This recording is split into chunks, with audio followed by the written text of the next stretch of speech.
Good morning, Tuvalu, and welcome to Star Trek, the original series, Season 1, Episode 11 and 12, The Menagerie, or as real fans know it, Episodes 15 and 16. That's right, for the first time, actually for the only time in the original series, we have got a two-parter, where the plan is that we're going to do both parts. We're going to do part one, then head straight into part two. That may not happen, depending on how I feel in an hour. There's other stuff I need to do today, but that's the plan, is that we're going to be doing both episodes. But before we get started, of course, if you don't know what we're doing, we're basically going to be recording a audio commentary track live.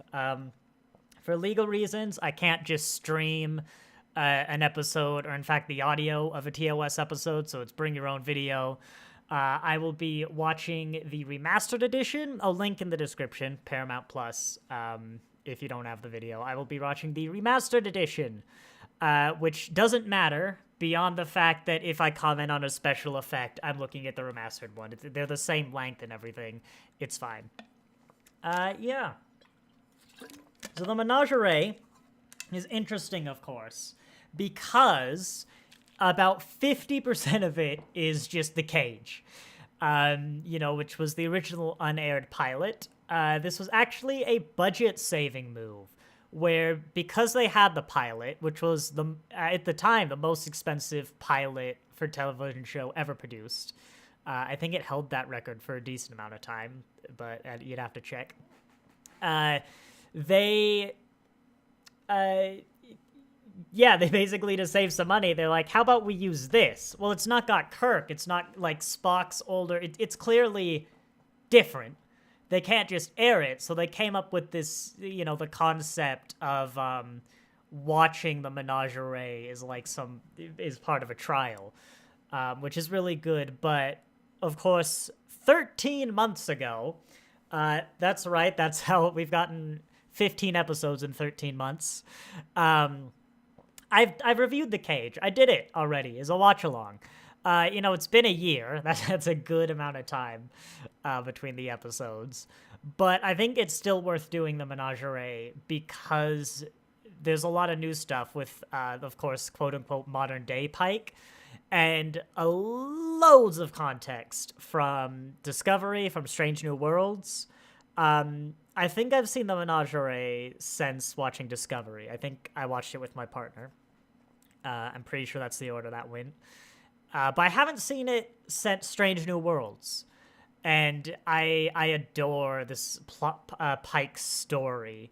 It's one of my favorite, just the fact that it crosses so many series from like the first to the most recent. We'll get into this, but there's bits, even like watching TOS as a kid, well before modern Star Trek. In fact, Enterprise might even have been airing when I watched TOS. We'll get into it. I feel like there's so much content that Discovery just kind of made me go like, oh, that's what I was getting now. Jack's Law, when is new Star Trek coming out? April 5th is the premiere of Discovery's 5th Season 5, Episode 1. So April 6th, we will take a break from these watch-alongs, and we will do the Discovery views at the same time. Although daylight saving is going to happen between now and then, so they'll be an hour earlier. They'll still be at noon, but, we'll worry about that later. It's worth noting, though, that the first episode is being shown at, like, a convention on the 12th. As far as I can tell, that's not going on, like, Paramount Plus or anything. That's just early access, and I doubt I'll have the thumbnail in time, so I might just ignore it. And on the 6th, it's episodes 1 and 2. So I don't know. We'll work things out. But yeah, is it San Diego Comic-Con they're showing Discovery? I can't remember. It's something a bit early. Yeah, April. And I also believe sometime in May is new Doctor Who near the end of Discovery. So that's what the schedules will look like. And in TOS, we'll get to, like, just before Arena, before Discovery comes and butts its head in. No, it'll be interesting, especially if, I mean, it's not like a world-ending threat, you know? If you watch the trailer, it definitely feels smaller scale.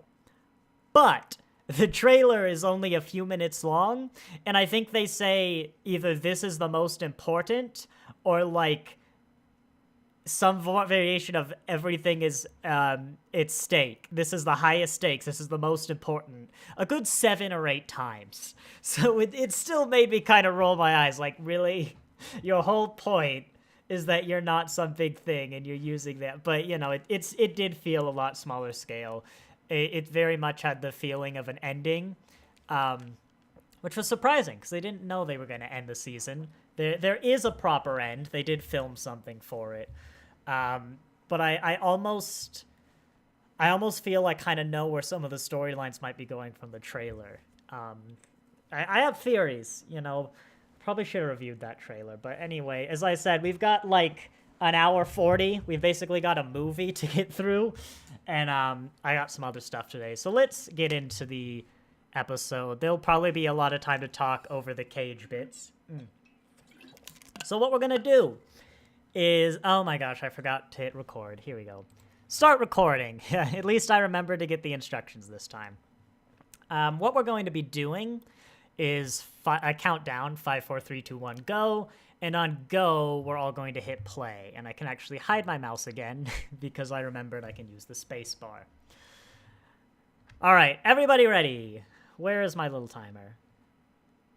5, 4, 3, 2, 1, go. By the way, that's always why I notice I'm not recording right before I hit play, is that's the little counter I use to get the timing right. Wait, is this part 1? Oh, hang on. Stop. Okay, let's go back. I might be playing the wrong episode. Is that part 1? Okay, no, that's part 1. They do some sort of like media res thing. Let's go back. And also, I forgot to make it so you could see the episode real blurry. Okay, everyone, reset. You had time to watch that dumb logo or like ad and realize you would have been out of sync. Here we go, for reals this time. 5, 4, 3, 2, 1, go. There we go. So yeah, I guess they're starting with like super suspenseful, like, oh my gosh, Spock's on trial. I don't actually know how far in advance these were recorded. Like if it was all recorded before they started airing, or if they had kind of an idea. Because they're aired way out of order. But, huh.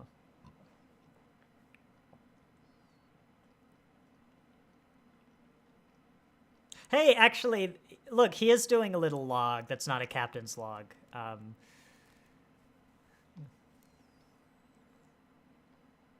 This is part 1? This is part... Did I name it wrong? No. Okay, no. Hang on. This isn't part 1. This can't be part 1. I really should have checked. Hang on. What's my part 2?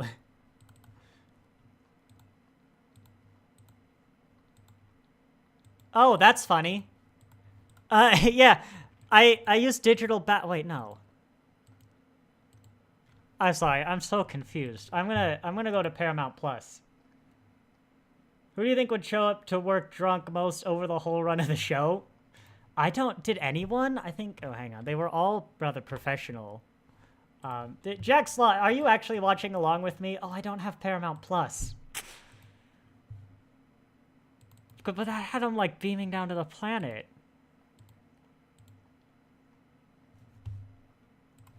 No, that's not the first one. I think I might have ripped my...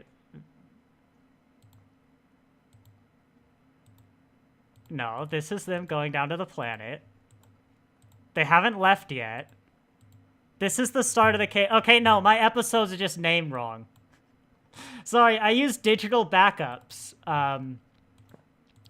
And my episodes are just named wrong, it looks like. Hang on. Yeah, no, whoops. Yeah, so basically, sorry, what happens is I have digital backups of my Blu-rays, and when I did the backups, I named the parts the wrong way around. So hang on, let me take care of that. This one is part 2. This one is part 1. Okay, there we go. I'm sorry. Let's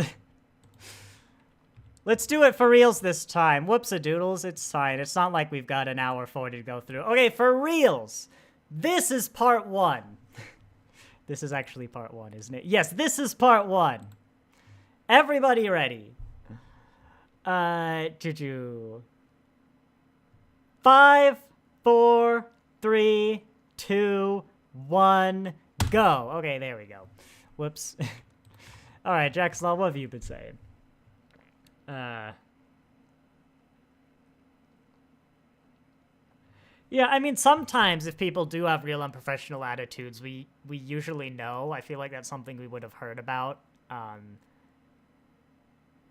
I just think everyone on set was pretty cool and chill in the 60s. I think a lot of people had beef with Shatner, but they've mostly made up.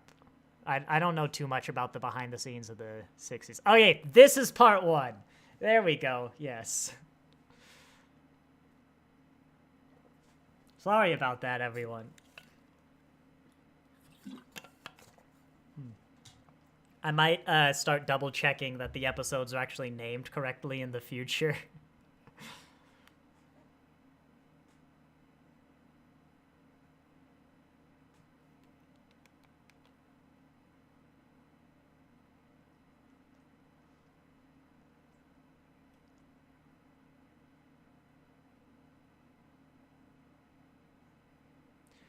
So, of course, the other thing we get from Strange New Worlds is the context of how close Pike and Spock are.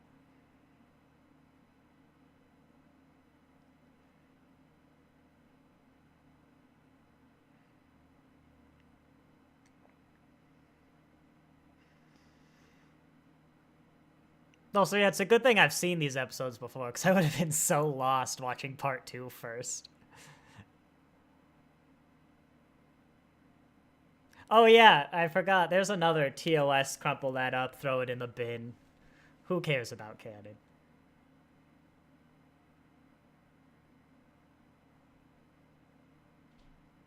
Mm-hmm.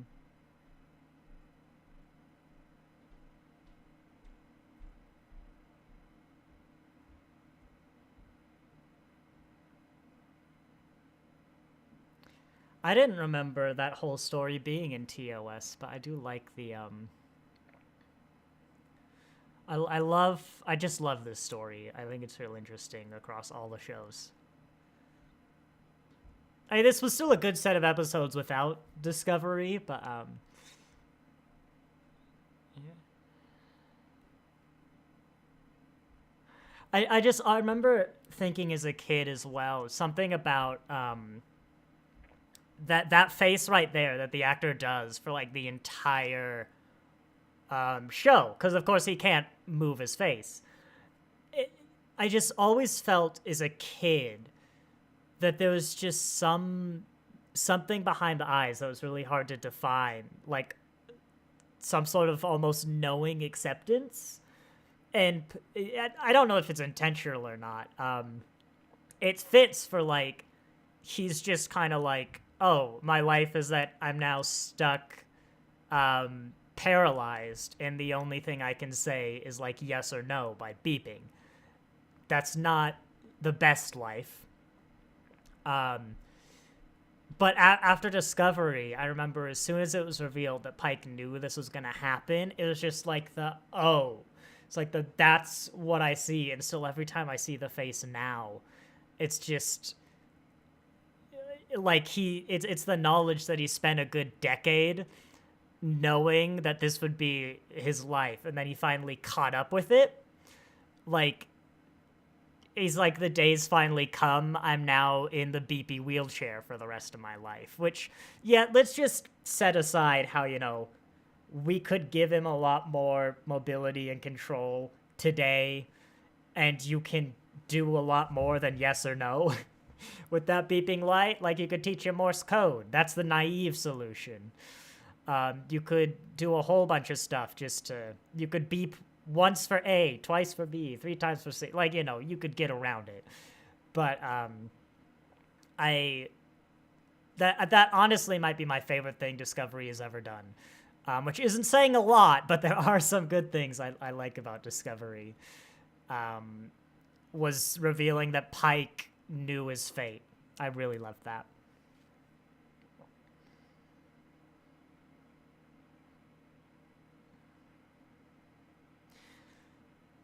Yeah, I don't know, Jackslaw, about the kind of show you're describing, basically like a fake documentary.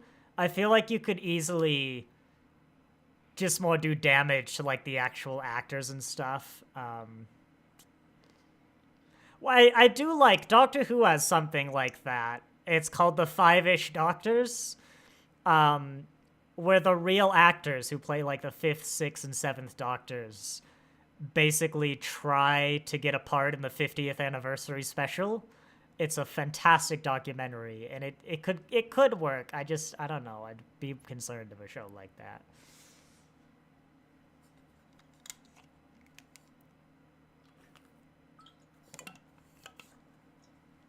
Maybe check the comms.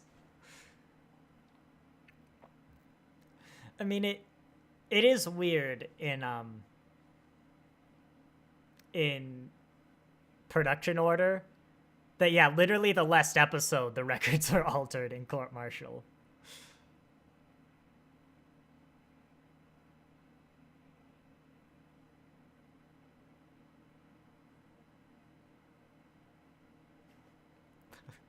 Look how angry he was. Well, that's true, of course.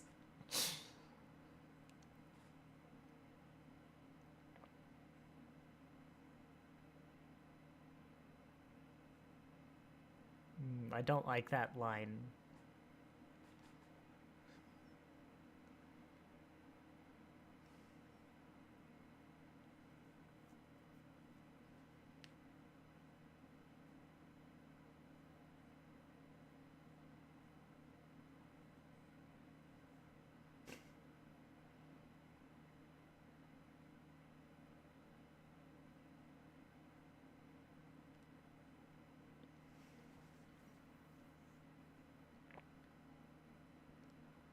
But in my head, for some reason, I just had that Spock was gonna mind meld with that computer right there and alter the records. I could see the 60s doing that, honestly. I don't think, have we invented the mind meld? I feel like it came up once before, but I don't remember which episode.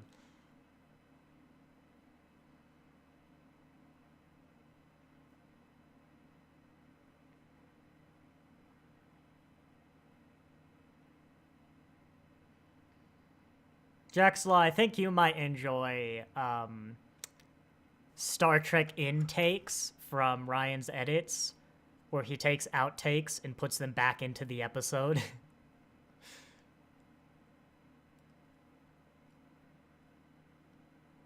I feel like we talked over some classic 60s right there. Good. Ooh, what's that weird green screen effect on the actress? That's gotta be a remastered background.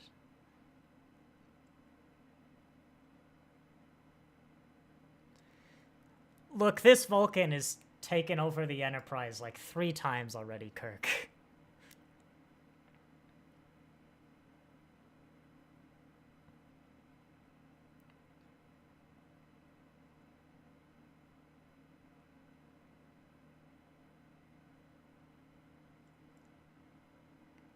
Wait, he can move it forwards and backwards slightly, but only slightly? Why? What? That doesn't make sense.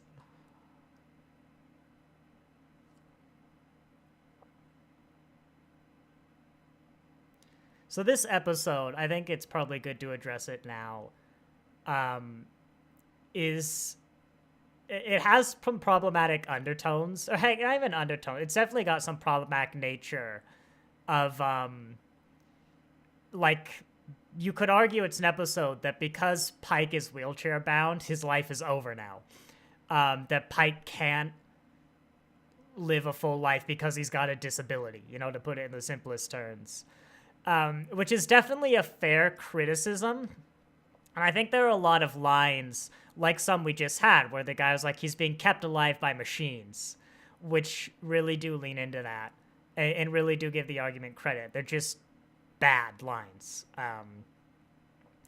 But I think the story overall works for me because, again, ignoring the fact that we could actually produce a better sort of life support system for him, even with current day technology. If we just accept that this is the best we can do for Pike, for whatever reasons, he's essentially got locked in syndrome and is mute, other than being able to say yes and no.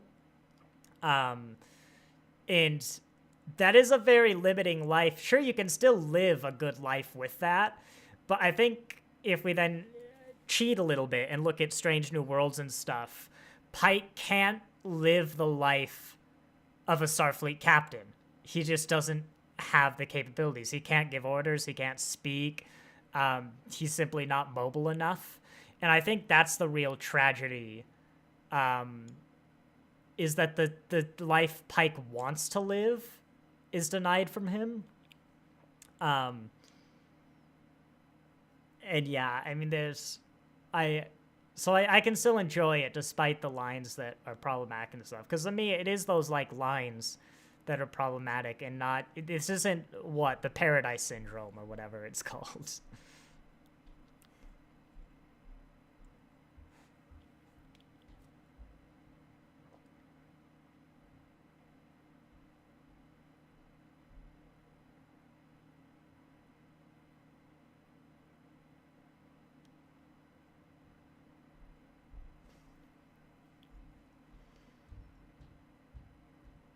He's kind of banking a lot that he's also not going to discuss it with the cat. Oh yeah, this bothers me as well, where Pike's just sitting there being like, no, no, no, no, no, no.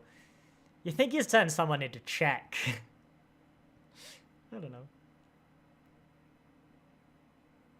Okay, I guess if you want to hand wave it, at least they hand waved it,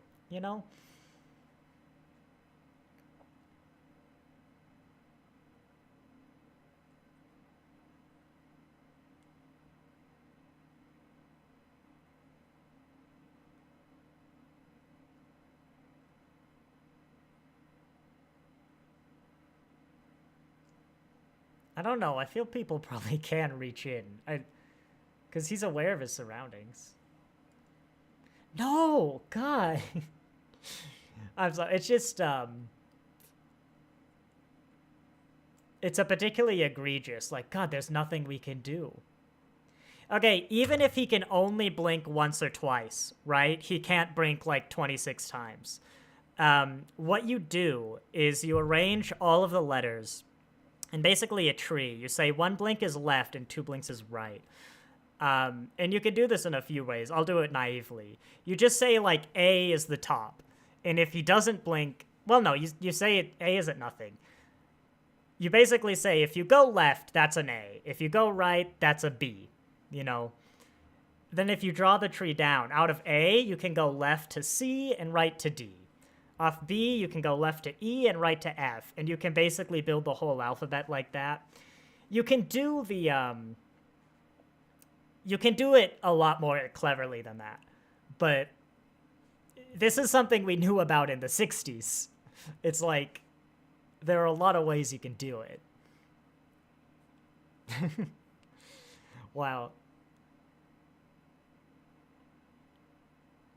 I do love, though, that Kirk is refusing to accept there's a discrepancy between the law and what Spock's saying. And that was literally last episode, except Kirk had the discrepancy.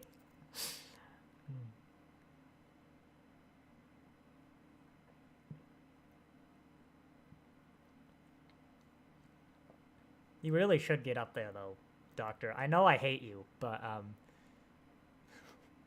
What if someone dies because you're loitering around here, Doctor? You just walk. Go walk to the transporter room. Could be a surgery. Who knows?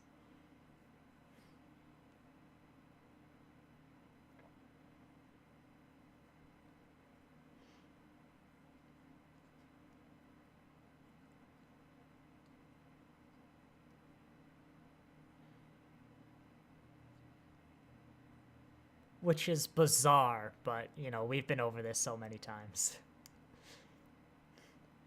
I'd love it. Hey, Jack Slaw, you have a theory of why it's death to go to Talos 4? Because the only consequence of going to Talos 4 is the person who went, like, gets imprisoned, essentially.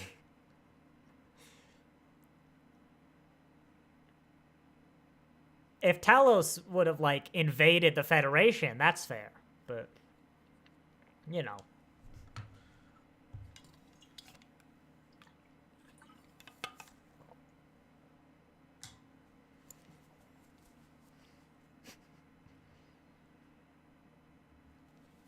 I like that reaction from Kirk, just a slow turn to camera.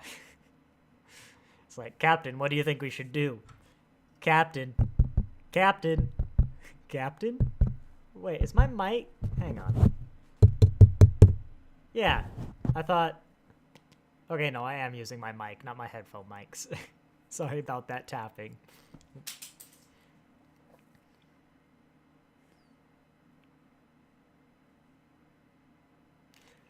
I will say, it was an interesting decision for Strange New Worlds to directly say, Spock, if you ever, like, try and steal the Enterprise again, you're finished, when they know this episode happens.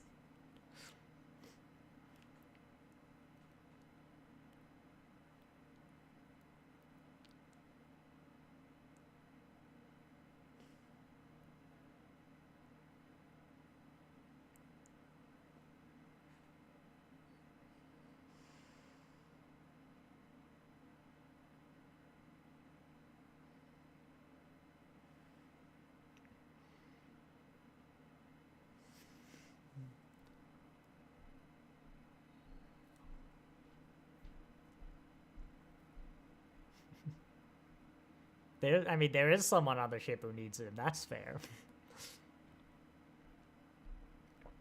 I'm thought. Oh, fleet captain. I guess it is still Captain Pike.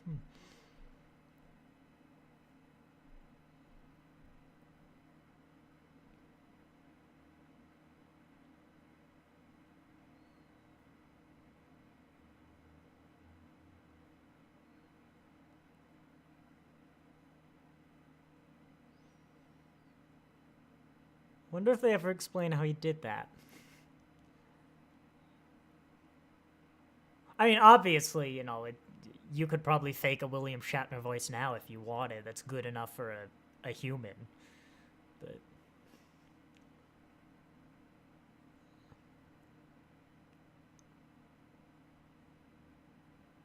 it warp? I guess, could they warp? I know they couldn't Discovery, but I can't remember, honestly. The technological capabilities, especially in this era, have become a little muddled in my mind.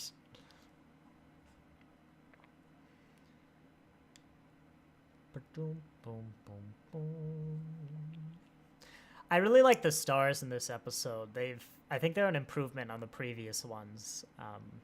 Just the occasional red and blue. It's what I remember TOS stars being, but... Starbase 2? How close to Earth are we? I mean, I guess if we're training in the academy, we're probably pretty darn close.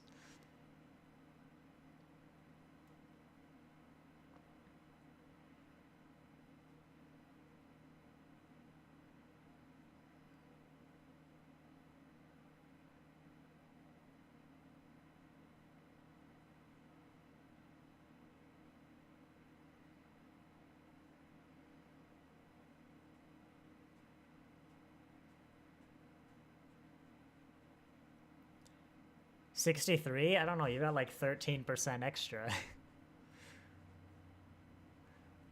I guess that's less of a margin I leave my car at, but still.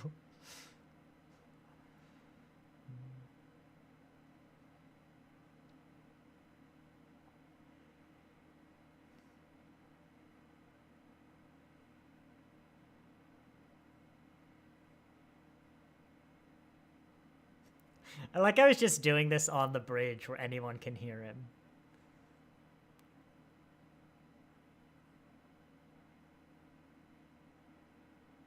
Ion.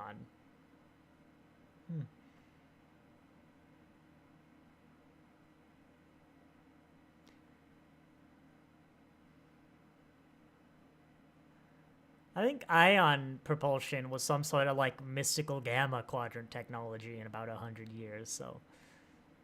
Well, I did it to Stranger Worlds, so there's Deep Space Nine crumpling up the cannon and throwing it in the bin. I'm an equal opportunist, complainer. Oh, it's Starbase 11, not 2. That's still pretty low, but...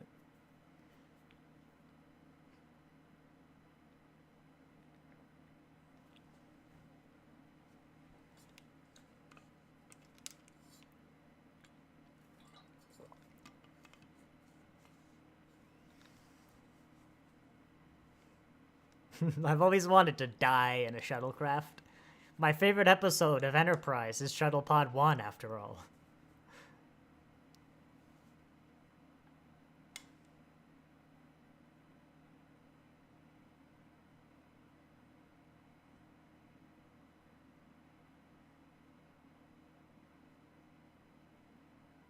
I really don't like, it's just for tension. I complained about this in the cage too, but...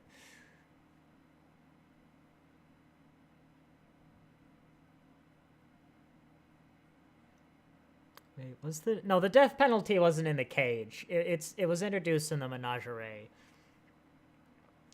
Like, is life imprisonment not enough? I don't know. And it's just... Like, they want to be utopian. They say we don't have the death penalty. Great. But they just introduce this, which hardly seems like... Like, crossing the neutral zone isn't the death penalty. We've had balance of terror.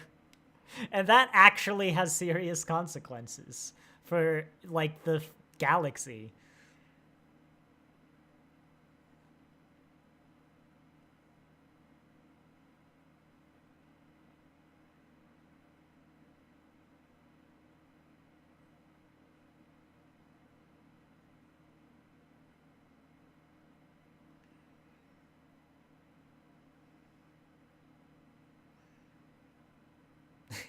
I like how they don't have the helmsman because it was computer controlled. That's a really nice touch.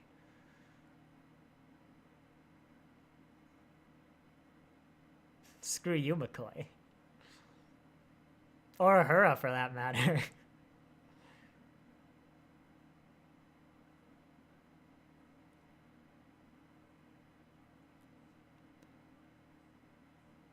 Right. Uhura, we want you in this episode, but if we give you a speaking role, we have to pay you more, so we don't want you to speak. We just want your best reaction faces.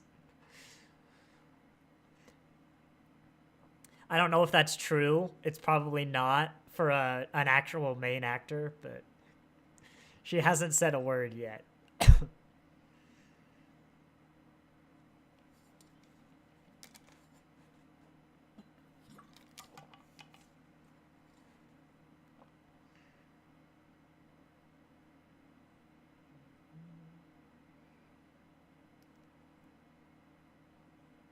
She's really not even going to make a sound this episode, is she? This always bothers me in the original series, especially, where the beam, like, the three things go up or down arbitrarily. It doesn't really matter if you're beaming to the ship or away.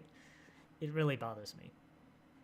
TNG is much better, where you go up and then it kind of automatically goes down.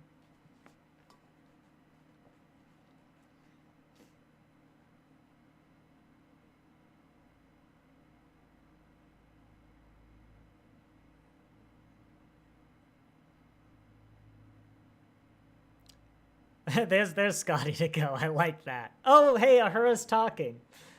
I wonder if you could just turn off the computer.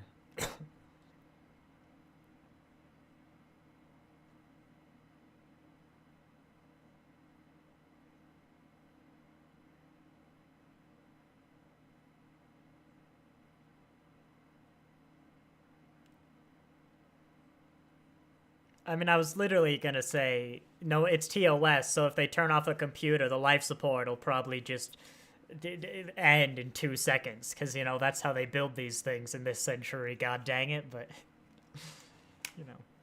It's not the biggest plot hole. Like, I get they need the computer, but they are pretty close to a starbase.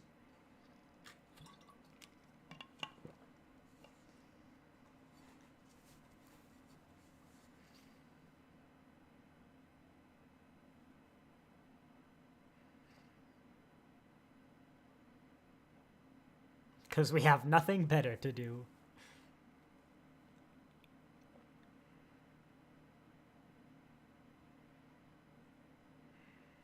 Now, Spock, I understand this is like the third time you've stolen the Enterprise, and the second time for basically identical reasons.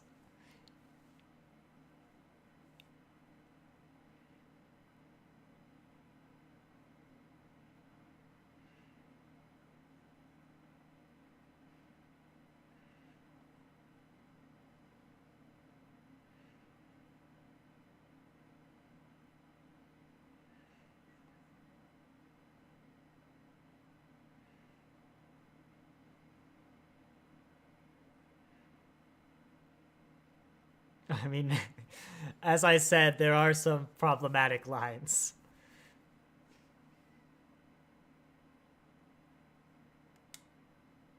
He doesn't, though. I mean, I guess if the orders do require the hearing, then he is obligated to use these three officers. And it's a military trial, so maybe they don't have the thing about, you know, biased jurors or whatever. Bias. I can't remember. What's the legal term? Just they're biased, you know, 2 out of 3 people on this table.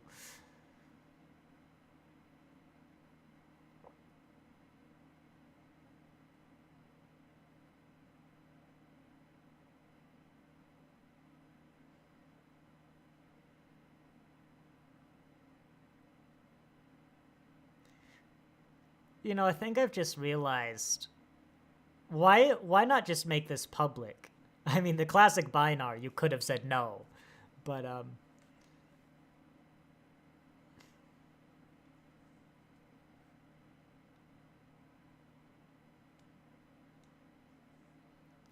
like the only sort of reason to complain is I still don't get why the existence of the Telosians is the state secret. It's just really weirdly done. All you would have needed is some like explanation by Spock, you know, because he was there to say, you know, after the Telosians requested they keep themselves secret or something like that, you know. Ignore the black paint. This was the pilot. Ooh, do we get the woman on the bridge line again? Because I do love making sure we never forget about the woman on the bridge line. It's a hobby.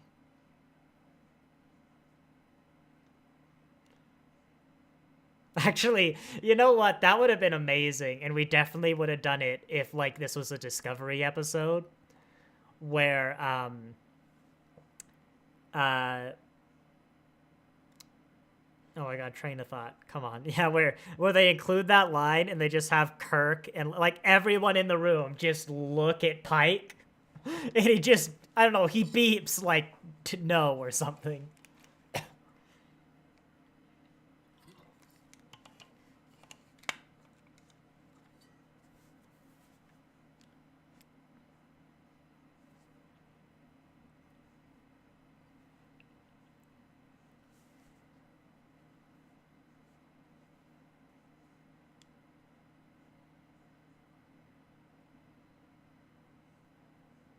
Yeah, you really shouldn't be here. But it's the military, so Who knows what the rules are? I would hope that, you know, in the future they're still utopian, but I'm not gonna make a big fuss.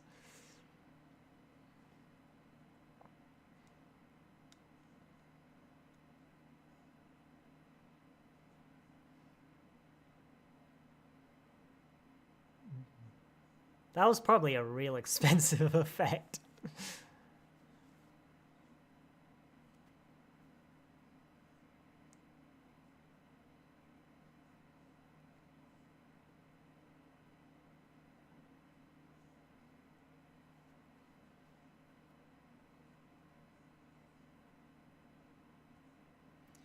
So how much is this of the cages here? So we're like 30 minutes left in the episode. No, like 20 minutes. Is it? Yeah. I think like basically the whole of the cage is in this episode.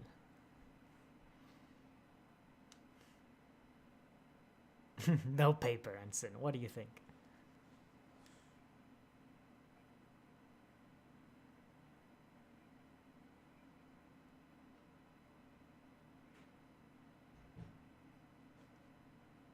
Oh, was that motion control? I don't think I've ever clocked that before. When Spock did a little like wave. I don't know why I'm doing the gesture for you, but that's interesting. I wonder if we had motion control in the 60s. We didn't have sliding doors, so probably not.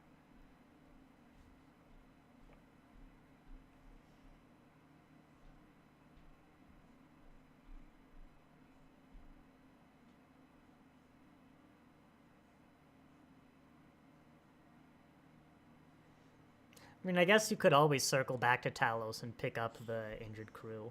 Because it has been 18 years for them. Whatever's happened on Pike was fairly recent.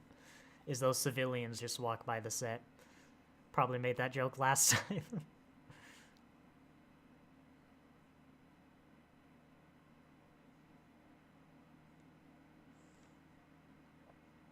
That is a nice cabin. Actually, it is, funny enough, also way bigger than Kirk's. Which Strange New Worlds takes that to an extreme, but I really like the wood. That's something I love about Discovery, is the wood in the 32nd century.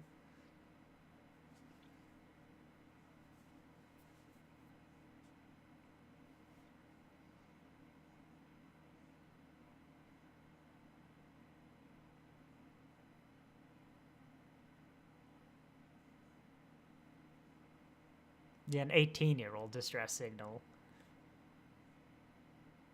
I was in oh, wait, no, I'm way older than 18. What am I talking about? I was going to say I was in distress 18 years ago, but I'm not 18.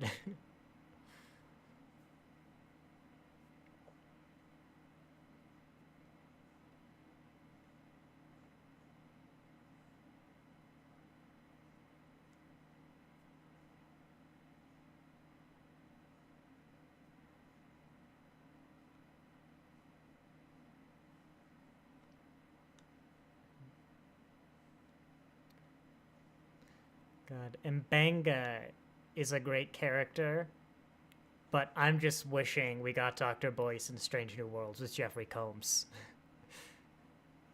He would have done good.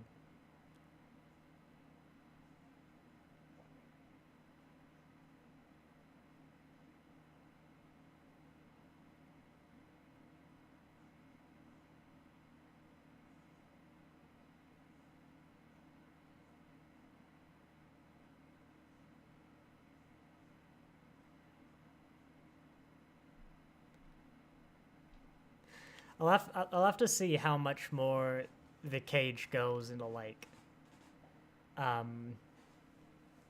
changing Pike's mood, because it's so not Strange New Worlds Pike. Like, what happened between this and Discovery?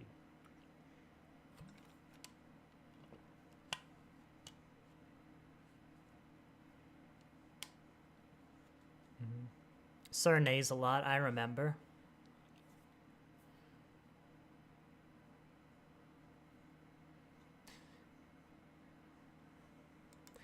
This is a really good scene for a pilot, though. first, well, we set up the Orions there, but that also made it feel like a world. We set up the horses and like the picnic that Pike's gonna go on later. We set up the size of the Enterprise. We set up the roles of a captain. It's a really good opening scene that's very natural. Like, even the exposition, like the roles of the captain, I didn't even really realize until describing it then.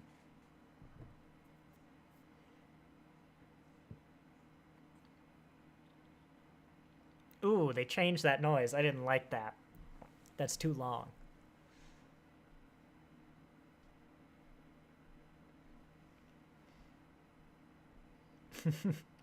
And I just love, you have motion control, but you also have printer paper. Oh my god, look, this is a drab bridge. You know what this is? This is basically the motion picture. Like, there's no color. Hello, Alex. She's playing baby. You've got the other puppy? Yes, look at her. She's playing baby. Hi, He was just like, help me. That's what I disturbed your stream for. Sorry, stream, you can't see Cupid wrapped up like a baby. Alex has brought the small puppy. Oh, you want to see your sister? No, wait, hang on. Stream can see the puppy. Not if they're watching this as a video, but, let me take a picture of the puppy. There's the puppy. She was even cuter a second ago, but, she unwrapped herself when she realized we were heading down here.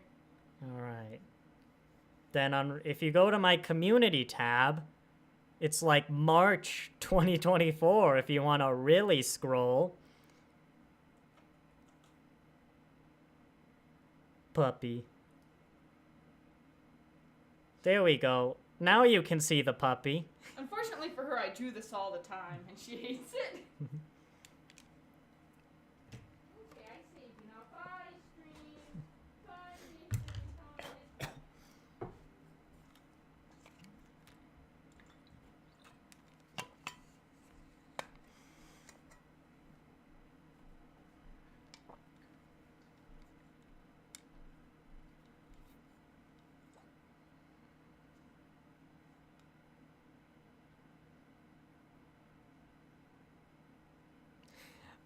Pike's been saying, like, no, no, no this whole time, but now he's just suddenly kind of on board with it. And this is something, I mean, I'll maybe get more into the ending that I've always found weird about this episode, is the point of the cage. It's literally in the name, is that a gilded cage is still a cage, and that kind of life he'd be living on Talos would be a lie, and it's not worth living. But in this episode, he's like, yeah, screw it. That's better, you know. I don't need to see any of my friends again, or, I don't know, put my experience in towards command, its headquarters. I don't know, maybe donate myself to some sort of text-to-speech research, reinvent Stephen Hawking's chair. Like, yeah. It's always, as much as I say I like this story, it's always bothered me a little bit, that ending.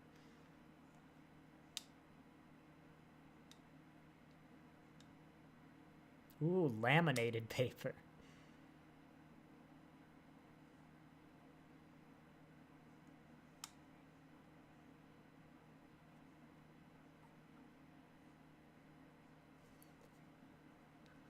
Six. Oh, exactly the number of spaces on the transporter. Fair enough.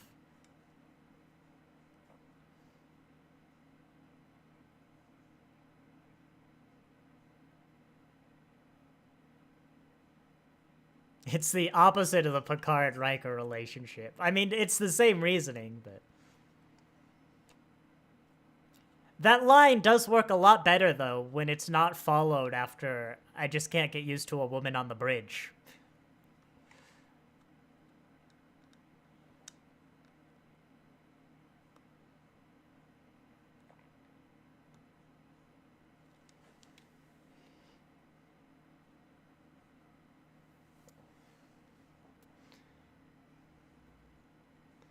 It is this Enterprise just so kind of lifeless and color. Like, it's as simple as the 60s set because, you know, it's low budget, whatever. but the lack of color just makes it feel all that much more lifeless. Whereas the bare walls in the TOS set, I don't think you really notice because there's just so much color, even in the lighting and the uniforms and stuff. It was a great decision to paint the sets just like that background in there. That's a nice painted background, don't get me wrong, but the cage is very, very, very 60s feeling, but TOS, it just feels a bit different. I think it's the color, really. And I guess some of the set design, or costume design, but I don't know, keep these uniforms and put them in color and they'd probably work a bit better. It just feels like I'm watching a Doctor Who episode, like a First Doctor that somehow made its way into color. I'm watching the Daleks colorization. There it is.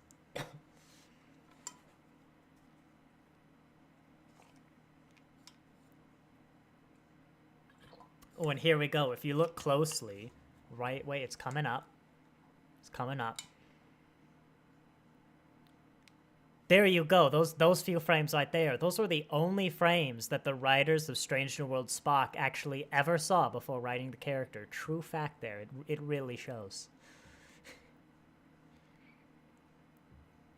Look, there's a rule on this channel. We don't talk about Ethan Peck's Spock, but just let me get my little jabs in every now and then.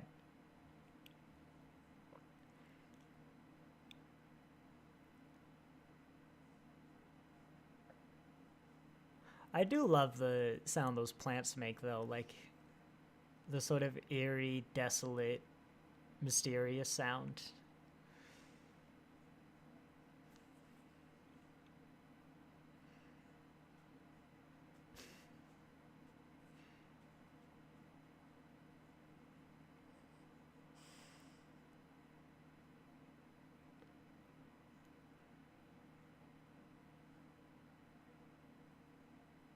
Well, American Kotlin Institute?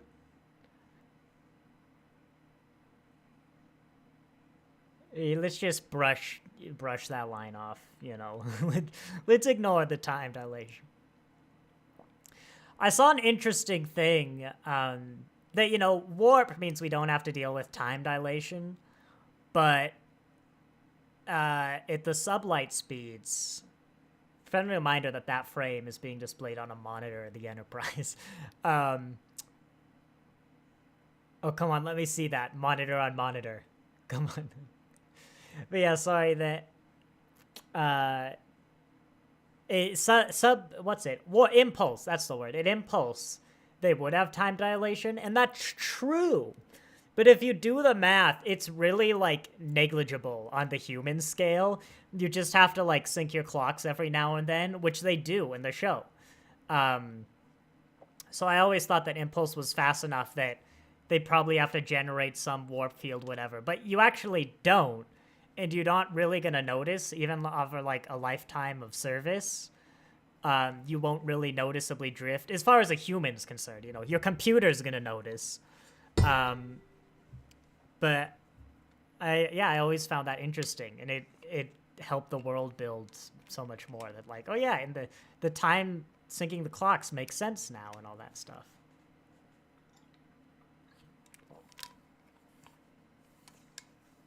She says I'm a prime specimen, Una. And it's true, I may not be Anson Mount, but in a few years I will be Anson Mount, and trust me, I'm gonna look good.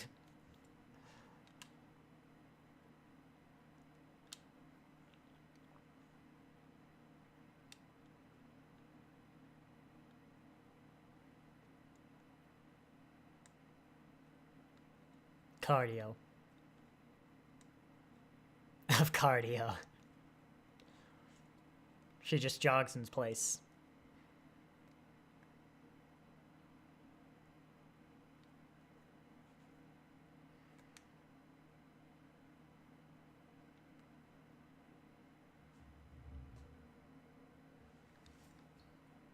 This is a treadmill, Captain Pike.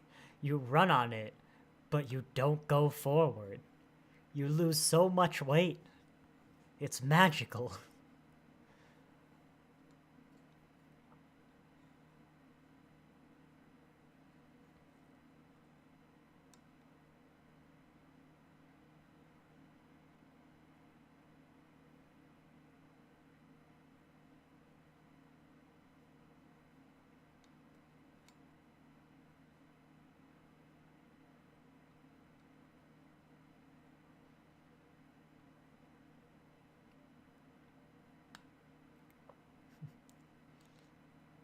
Oh my gosh, he's got a magic wand. This isn't the animated series. Get out of here. We're not into magic yet. That's in like 5 years. Well, that's like a year and a half. If you've never seen the glory that is the Tricksters of something or other, the animated series episode, it's the most Gene Roddenberry plot in the franchise. It's glorious. The episode is the crew of the Enterprise has to use actual magic to save literal biblical Satan from execution, because it turns out the devil isn't actually a bad guy, he's just misunderstood. And that's the most Gene Roddenberry thing I've ever heard. It's glorious.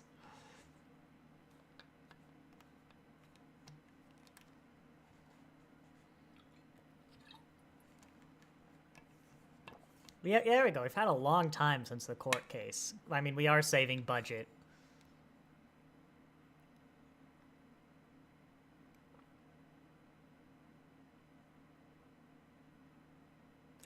I mean, they did a good story with budget saving. They could have just easily have opened to, like, the big three, like Kirk, McCoy, and Spock having dinner.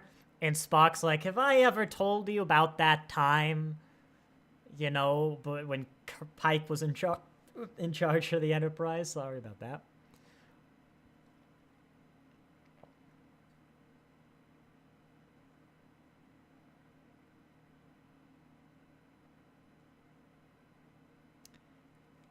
That's a hard, like, that's a weird audio cut. But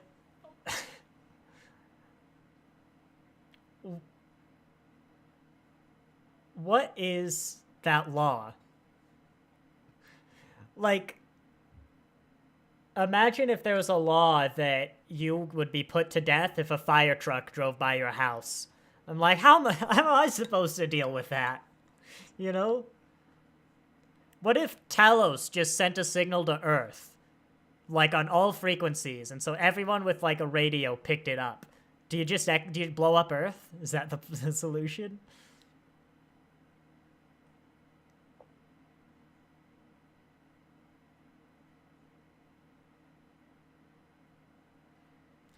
We are, however, still going to accept this illegal evidence.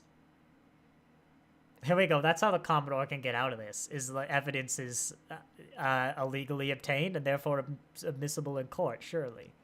Even a military, as I say that, okay. A modern-day military probably doesn't give a damn, but you'd hope Starfleet's a little better than that.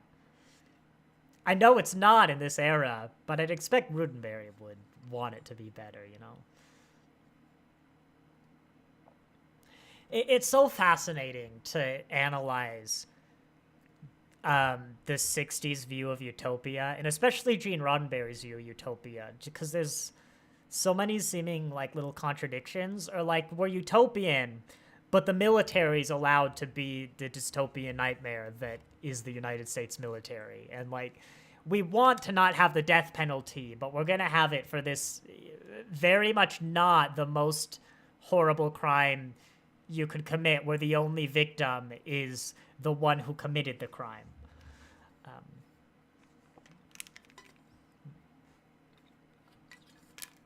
There we go. To be concluded next week, lies. That's a pretty good cliffhanger, though, because Spock was probably, oh my gosh, buttons. Probably pretty important. I'm going to give people a little bit of time to get part 2 set up.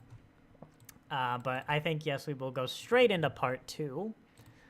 So let me go ahead and get that set up. There we go. Bam. A few of those pixels changed on the stream. Isn't that something else? And then we'll get that one set up.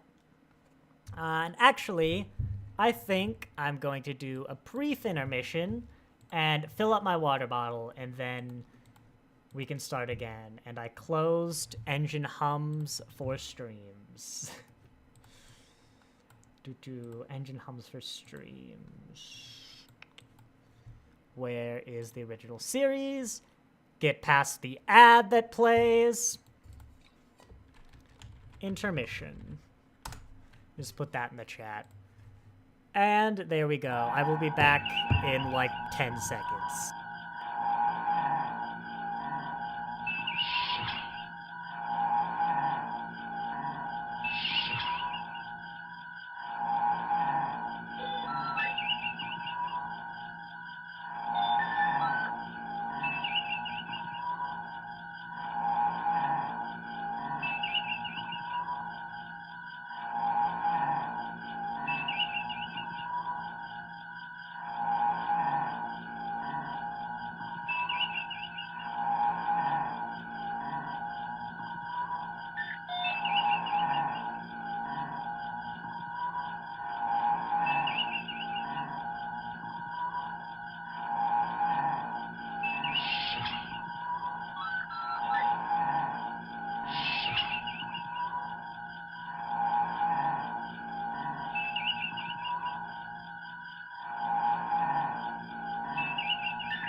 And I'm back. Exactly 10 seconds to fill my water bottle and quickly use the bathroom and also get exactly 3 vegan Oreos that aren't actually Oreos because Oreo doesn't make vegan and I no longer enslave animals for food purposes. But we can continue with the Menagerie part 2. And actually, I'm going to stop recording and start recording again. There we go. Just split it up. So, if you don't know what we're doing, this is Menagerie Part 2. Bring your own video, yada yada. We're going to count down 5, 4, 3, 2, 1, go. And then we're all going to hit play. There we go.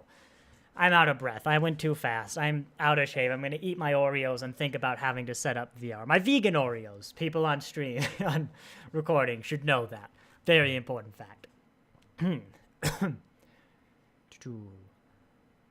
5, 4, 3, 2, 1. Remembering I can hit spacebar.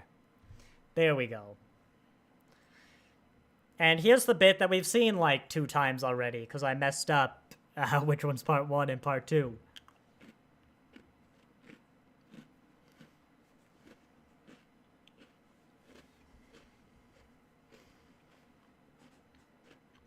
I will say, I think something that Stranger Worlds hasn't really demonstrated yet is just how much risk. Well, no, I think they've done a bit.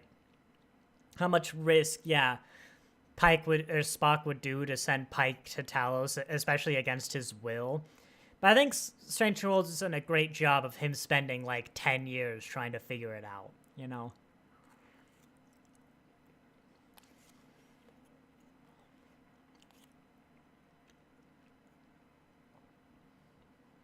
Not Anson Mount, though. He looked a little off.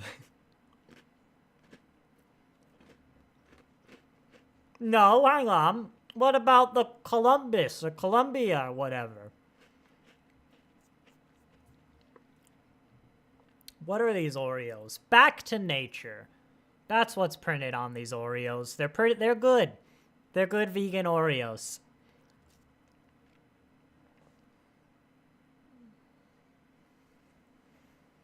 Is this the only... Well, no, it's the only previously on, before Discovery, that wasn't done by whatever, the woman whose name I can never pronounce. Who does the computer.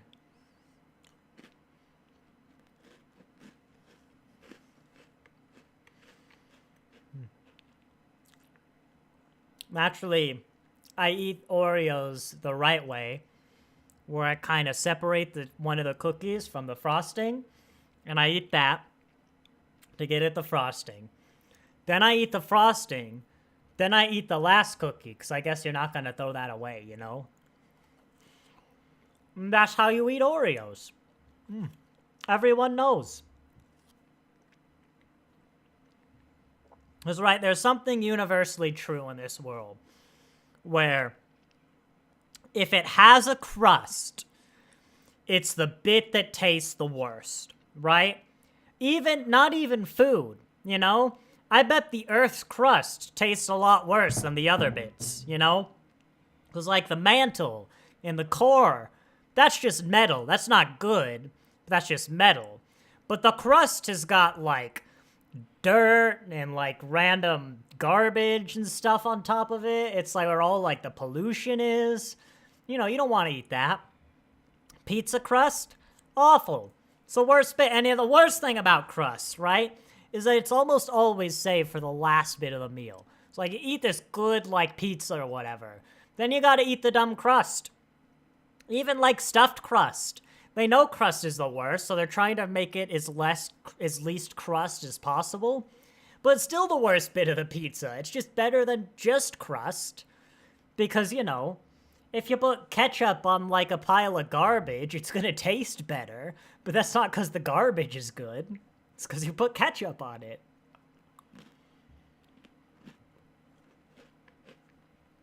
I've got a lot of hot food opinions. And, my wife thinks I'm deranged, but I don't believe in flavors either, you know, it's crazy. It's a whole thing. Don't worry about it.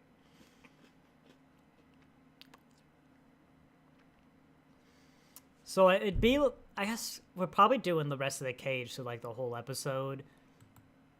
Like, they cut some scenes. We didn't get the woman on the bridge line. Like, I don't know. How could you leave that out? Like, don't try and erase that. I remember that line.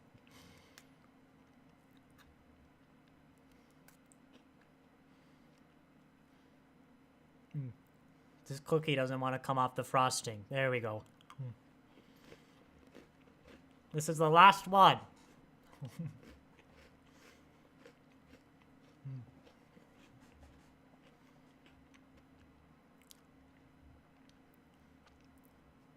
Ah, yes. That's what I'm like when I go to the zoo, which I don't remember the last time I've been to a zoo. Spokane doesn't have a zoo. That's kind of weird. We're a big city. Like, I wonder if we just don't have the space. Or maybe you need a lot of people for a zoo, but Spokane doesn't have a zoo.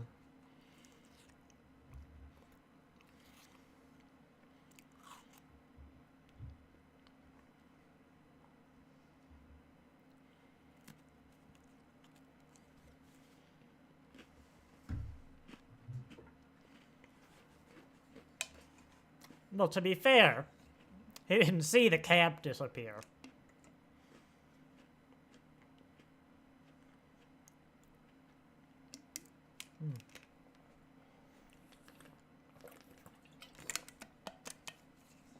Here you see the pike in its natural habitat.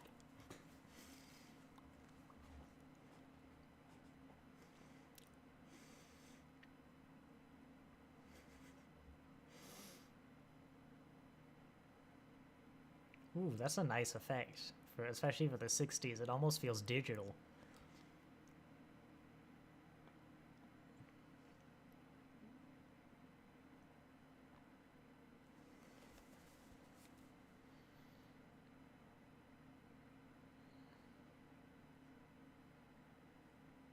Oh yeah, I was like, what is the experiment? I remember. It's a good-looking planet.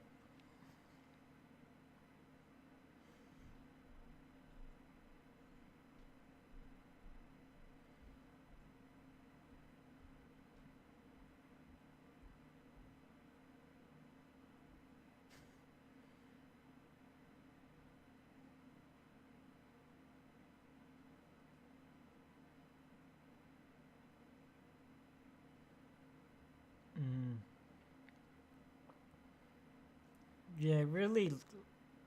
I've never liked how human-centric TOS is.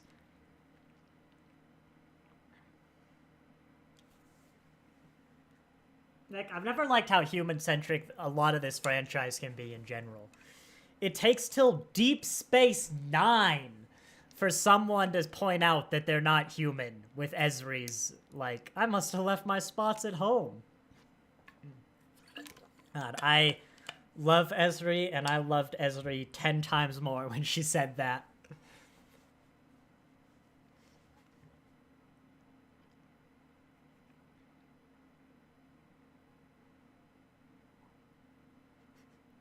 That seems rather extreme, like, enough to blast half a continent. Okay, that's actually terrifying, but stepping aside that, Pike is under that. You don't know how far.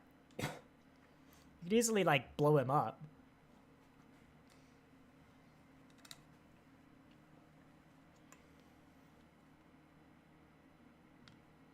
I hate that pulsing veiny it's so well done, don't get me wrong, but I hate it because it's so well done. Oh.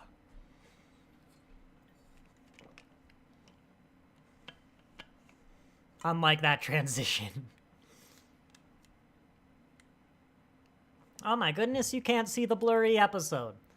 I mean, I really only do it to help you get synced up, but not even to help, just to make you more confident that you sync up. Wasn't this planet in Rigel 7? Yeah. Rigel's the one with the planet where no one can remember anything, but was it actually here?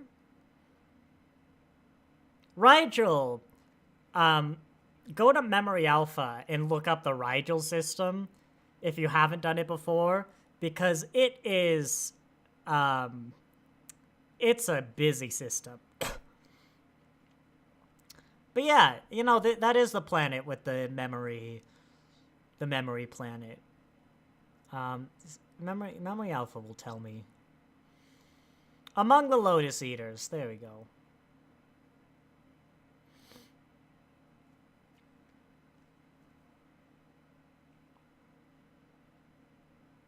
There are 8 planets mentioned in the Rigel system. At least 4 others, and an asteroid belt. So there are at least 12 planets in this system. 3 native species, like, listed. And yeah, there's I swear, a Federation colony. It's a busy, busy system.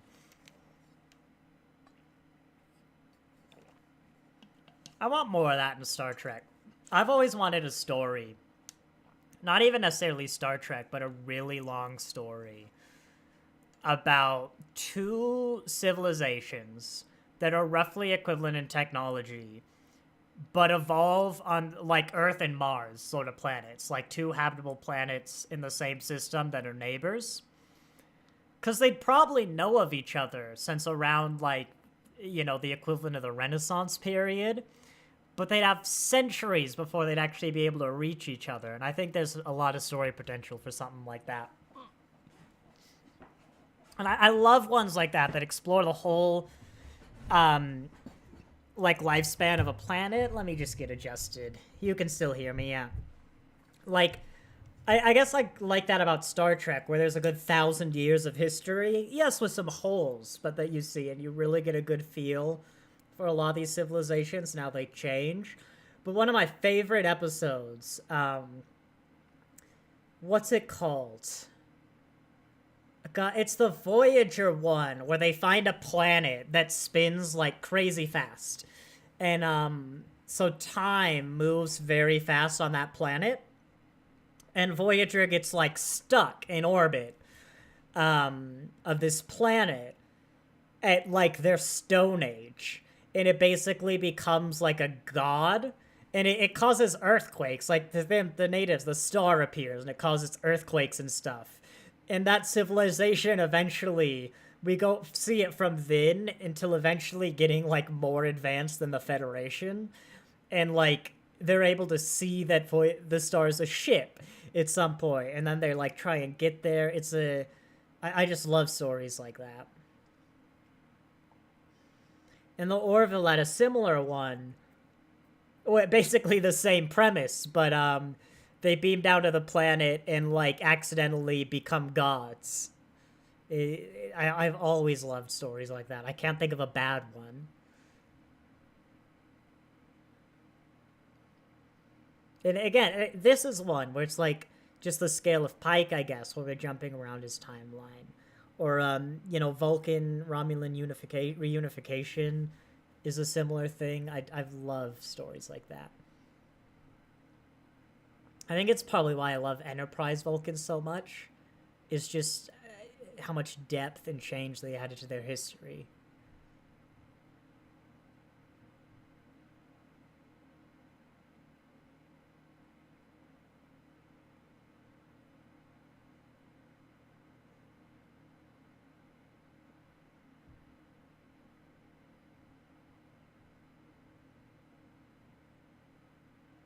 Is it? They want him for the zoo because they already have a female human and they want. Wait, yeah, don't they want to breed him? Isn't leaving Pike here consigning at least one generation of humans to unwillingly live on Talos? That's kind of horrific. I mean, maybe that woman's too old to have kids, but I don't know.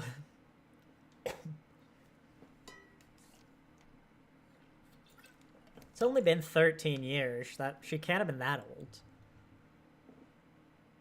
I don't know, maybe. When do you stop having kids? I don't remember.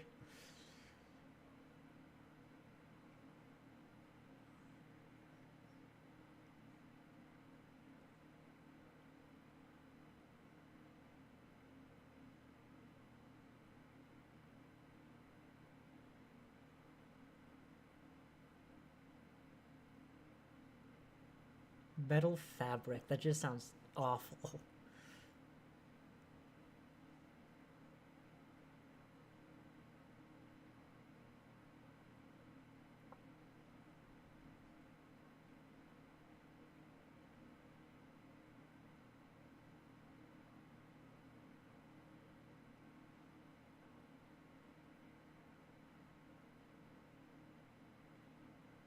Yeah, I'm kind of on a rewatch. I'm leaning more into the problematic natures of like essentially Pike is disabled now, so the only life he can have is a fantasy that he rejected when he was fully abled because he believes he can't live any sort of life.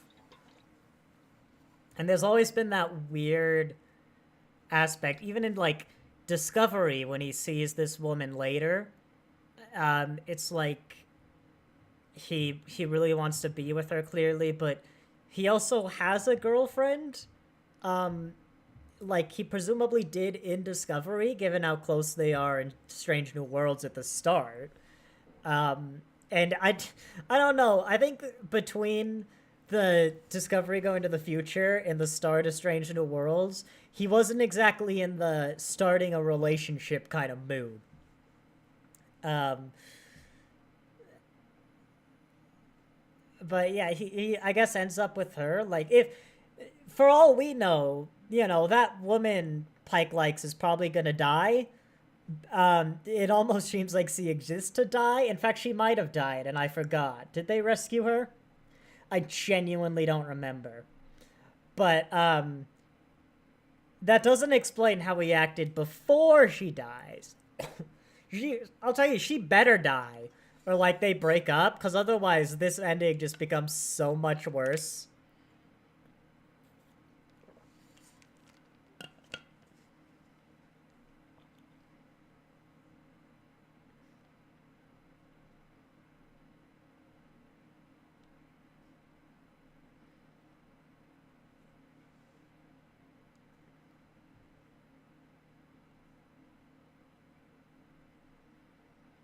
God, how come we don't bring the mega gun on Mortal Way missions?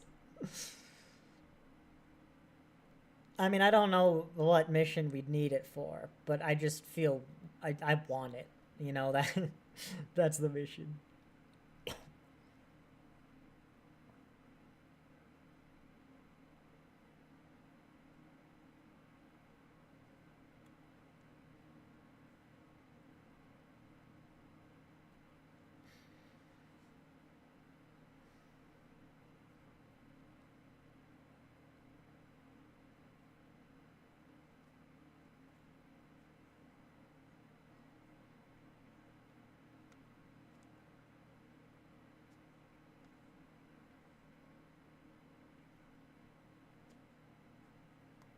I'd like to introduce you to Sir Naze-a-Lot.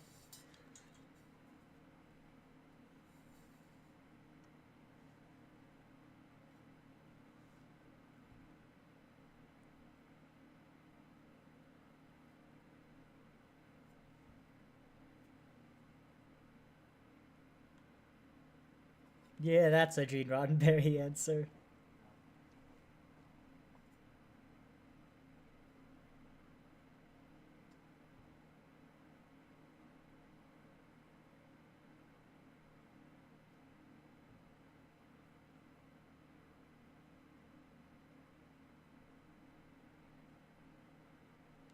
Yeah, I mean, she's outlining right here that, like, leaving Pike on this planet undermines the whole message of the cage. Again, literally the name, a gilded cage is still a cage.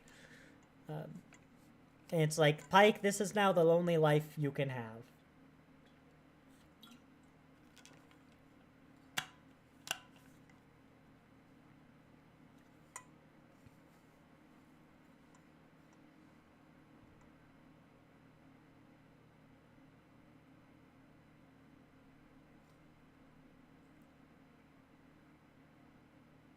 Yeah, they do, like... No, this ending is actually horrific. Doesn't she say how old she is? I'm gonna just pop over to Memory Alpha. Memory... The cage.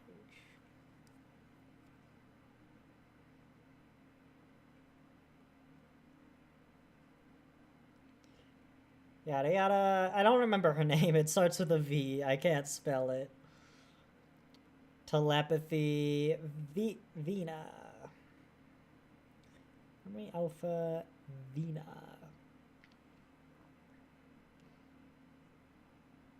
Looks very different in Discovery. Born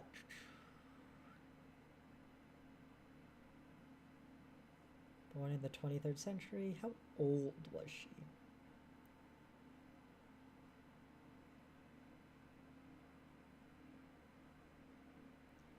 And 20. Okay, hang on. So 2254 minus 2236 plus 13. Oh yeah, she's like 30. In this episode, she can definitely have kids.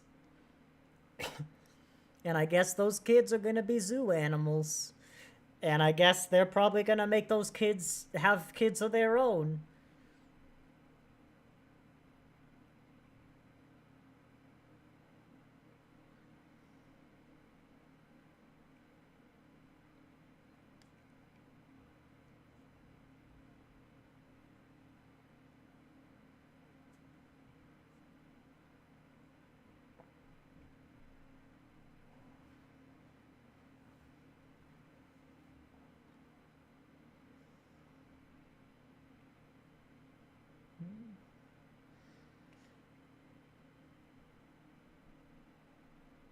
Yeah, he does a great job of, like, selling that.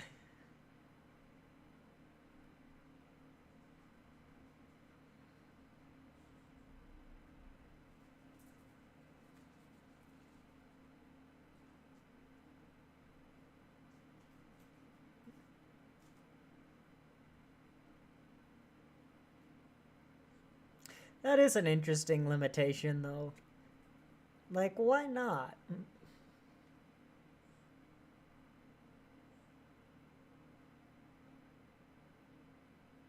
I mean, hunger's a feeling like any other, if they can simulate pain. Maybe they need stimulus? They can't just inject a feeling, they have to... Because, like, they put Pike in a scenario, they didn't just make him feel pain. That could be it.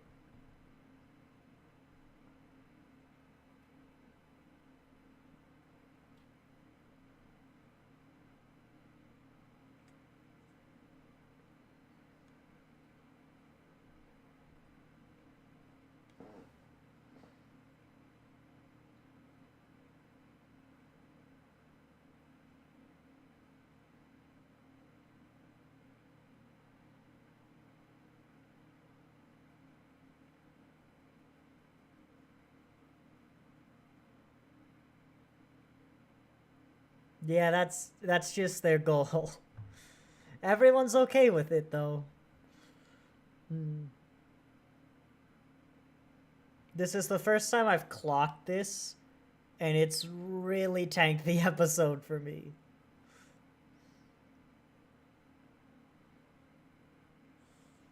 Like, it's also probably diminished the whole Pike story arc. Like, look, he's furious about this, but he's like, yeah, I'm in a wheelchair now, so you know. Come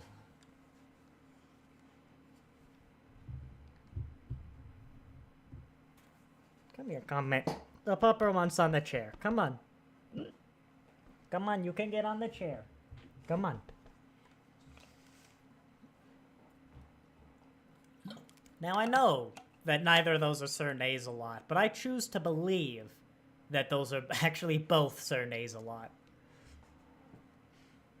I was about to ask, does that horse have a fire extinguisher on it? Just in case things get a little too hot, you know? That was a dumb joke.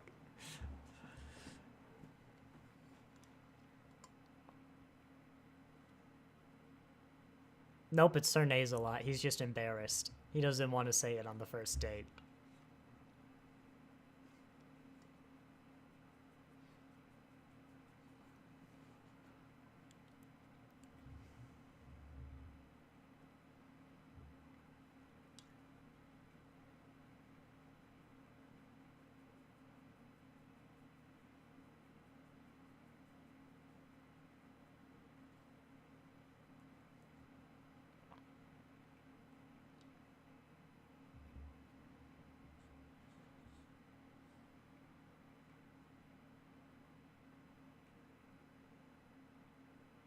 I mean, I guess if you want to talk about consistency, Pike leaves Vinny here because there's no good way to put this, because he thinks that she's so like ugly and mutated that she can't live a life in normal society.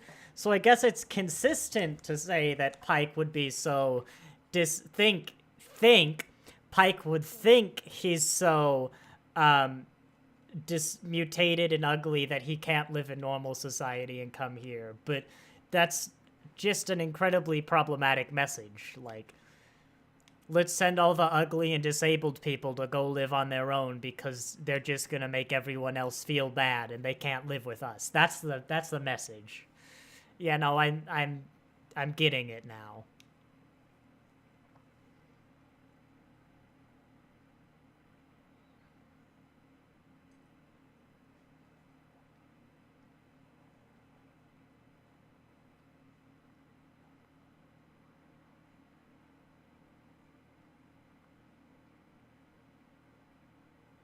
And you happen to drive by.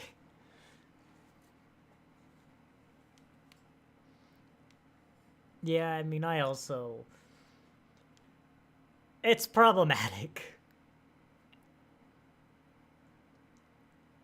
Could you imagine the people in the courtroom? They're just like, you know, Spock, what are we watching now?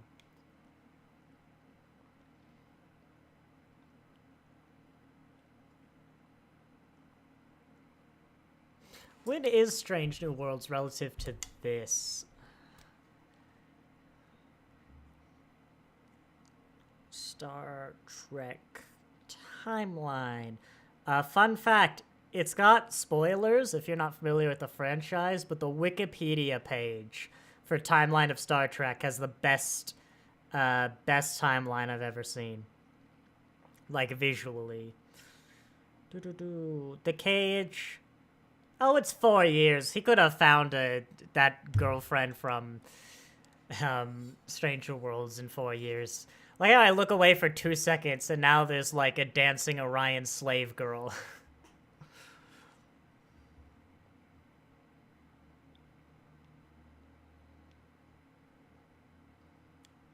I mean, I wouldn't have recognized her. They're like, Spock.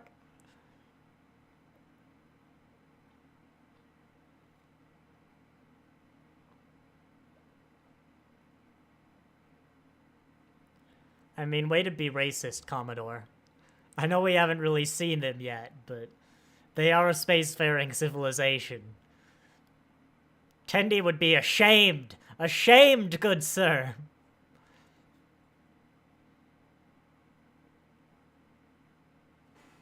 Oh no, you can see my mouse. I'm like a boomer teacher. I went to school for computer science. I had a professor who's been in the business so long, he literally contributed to the Linux kernel, if you know what that means. But they still do that, even in like the computer science department. Oh my gosh, there it is. Just leave their mouse on the screen. It's like, why? You're a professor of computer science. Like, you know, you write your code in assembly or whatever. Like,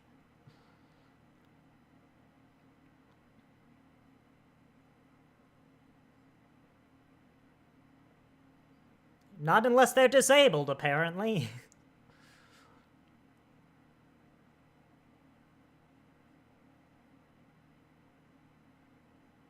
That's an idea. Could they just fake Orion hormones? Like, again, I know this is all stuff TOS hasn't invented, but I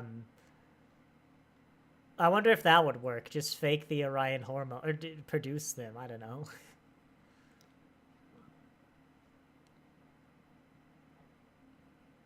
I can tell you what, though, I can see why this pilot was so expensive.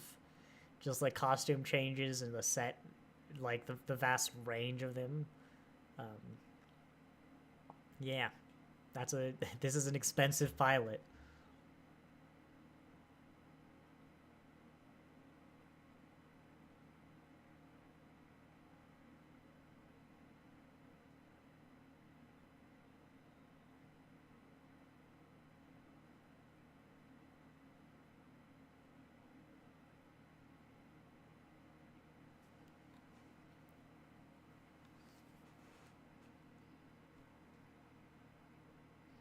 Man, I'm glad they dropped that speech pattern for Spock. It was a little, I don't know, pretentious. And Spock's not really pretentious. He's just intelligent and logical. I mean, he's a little superior, but...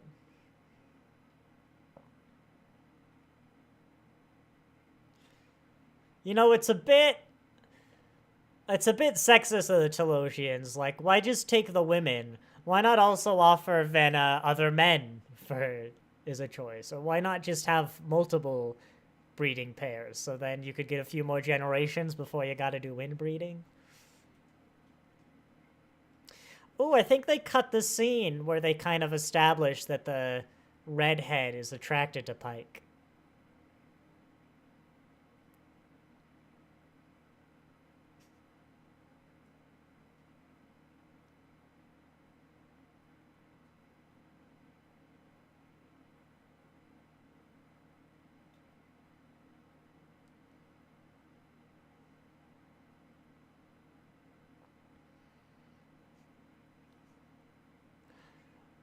But the other ones aren't.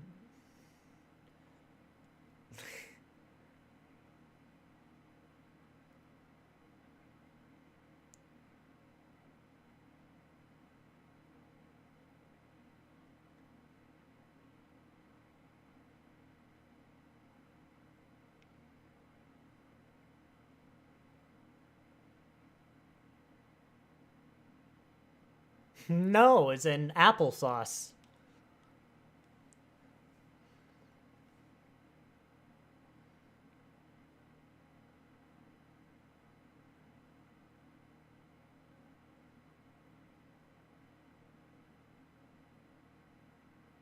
Oh, she was 18. I did that. No, I did the math. She's like 30. This was 13 years ago. Did they just retcon her age in something?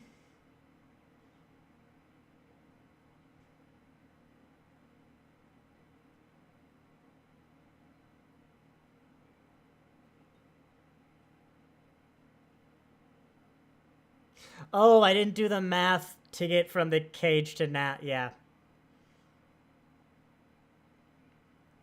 So hang on.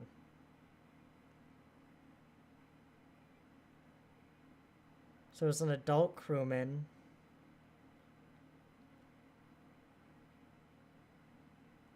Okay, yeah, I think she's like at least 50 now, so she is probably past childbearing age.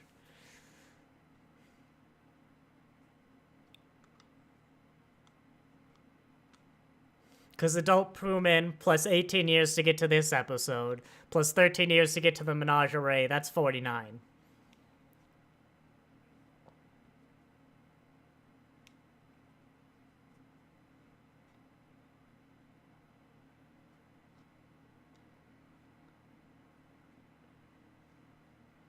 Wonder how they do the rewarding.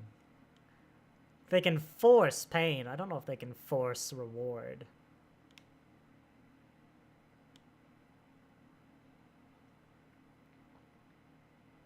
I think I said before, but it was a very interesting choice for a pilot to have your main character essentially having to force themselves to hate for most of it and be presumably out of character. Because they're having to act naturally. Like, it just... I don't think Gene Roddenberry would have intended a series where the main character is always, like, full of hatred.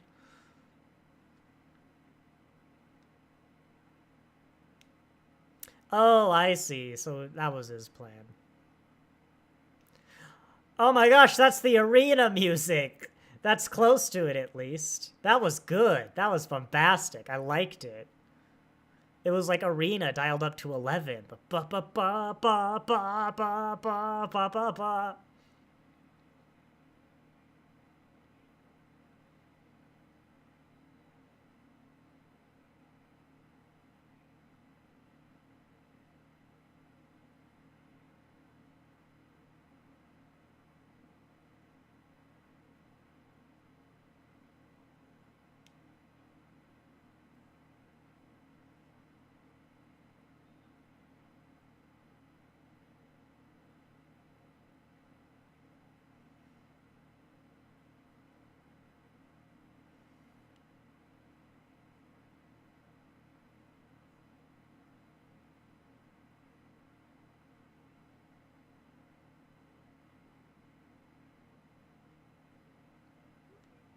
I mean, no, he has a reason, Pike. You gave him a reason.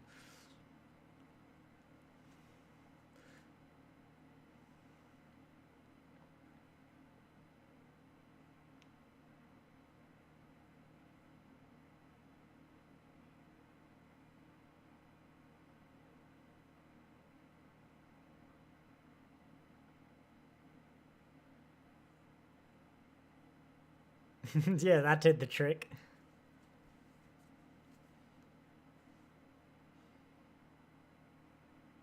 I always forget, I think, how much of this episode is just the cage unbroken. Oh, it's wrong time to make this comment, but I remember there being more interjections into the courtroom.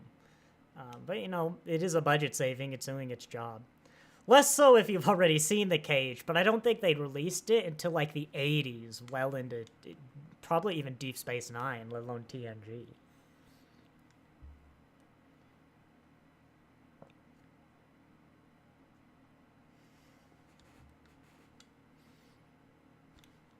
They're getting their tape ready.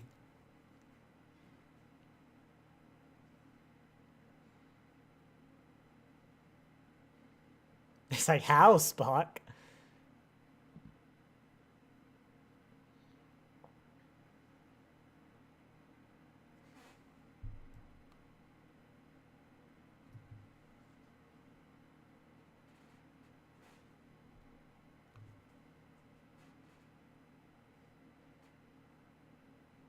I mean, again, he can, like, find a girl, you know, in the real world.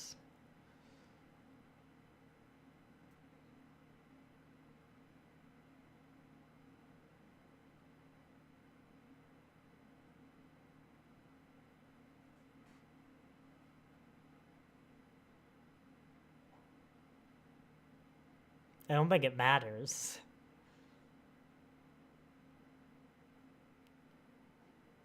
They just wanted that scene, and they did. That was a pretty good delivery, you know. Oh no, now he's smirking. Come on, Kirk.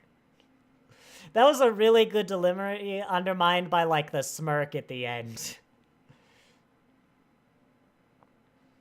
Good lord, that's a fast approach. Slow down. Wow.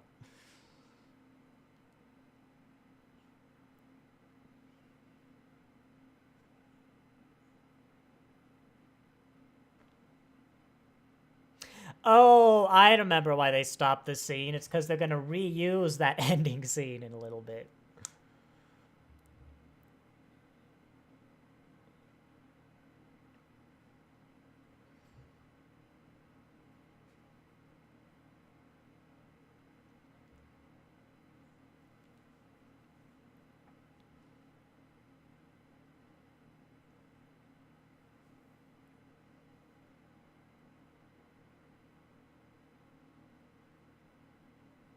That was a weirdly cut line.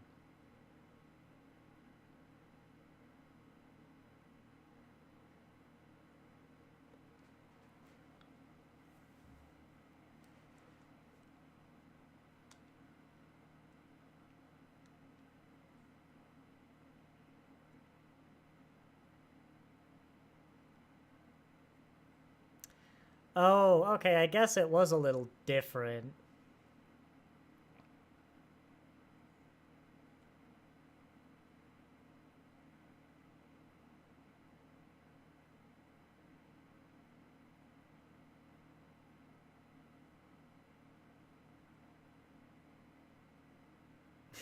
How would you give proof? Like, you can't really trust any of this.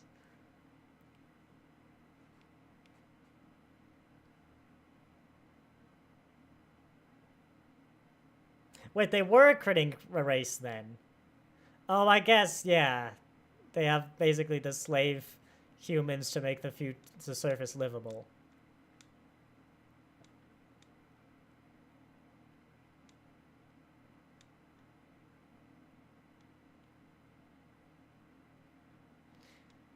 I am still confused, because I assume the resolution they're going for is Pike is going to go on the planet and work with Vinna to essentially restore the Telosian surface, or help them, and help them rebuild their society.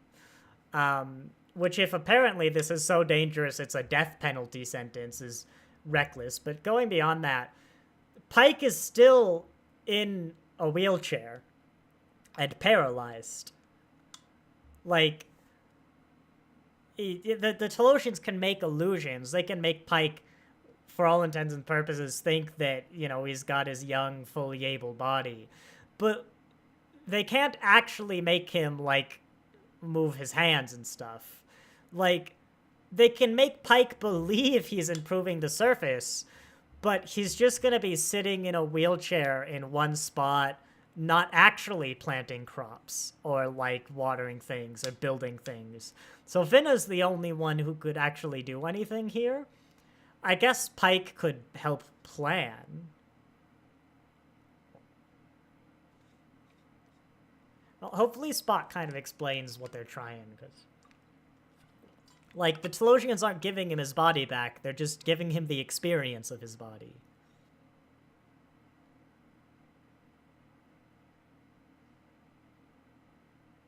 Yeah, so that was what they're going for.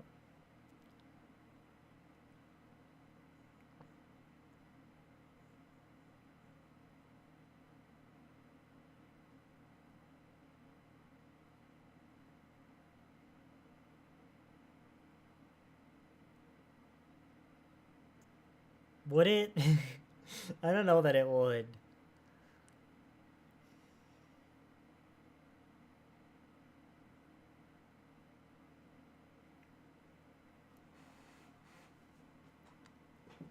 Yeah, I guess I don't get, like, other than maybe not being motivated, there's nothing that Vinna could do that she can't do without Pike. Heck, they can't even have kids, because, you know, Captain Pike's bits are all in that machine that he can't leave. Like, I don't, even if she was young enough.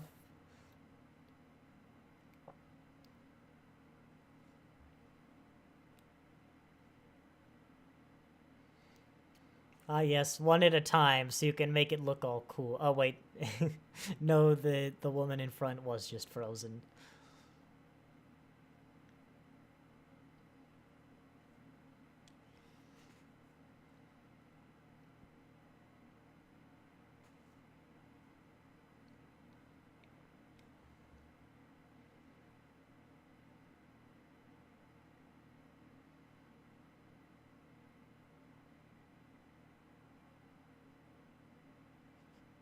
I just kind of like that hunchback transition where it's clearly just the actress like raising one shoulder and lowering the other. It's like, oh no, some horrible mutation, but actually she's just, I I can do it. No, but go on. Wear a mask, like, if you're really bothered, you know?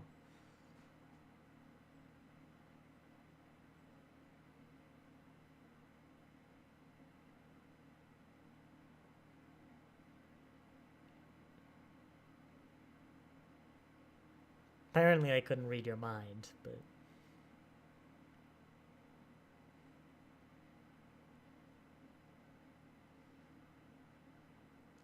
Okay, why... Okay, let's just assume that she's so mutated, no human would ever accept her, right? Let's just accept that.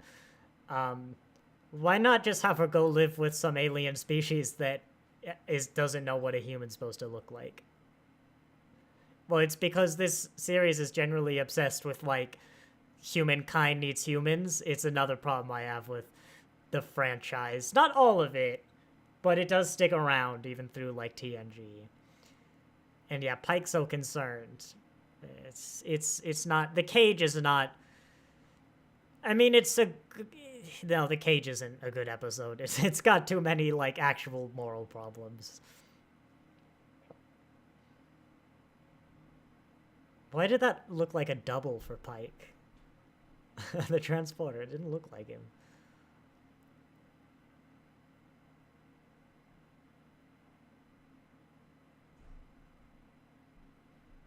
She could remote in, like, you know, just stay in her house and have Zoom calls. Like, she could also just live a normal life. I want to be perfectly clear.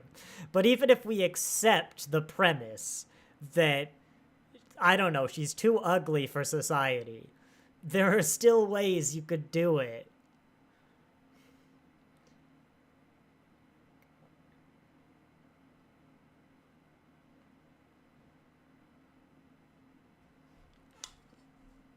I bet that actor that does Pike, his mouth gets really dry over, like, the course of this.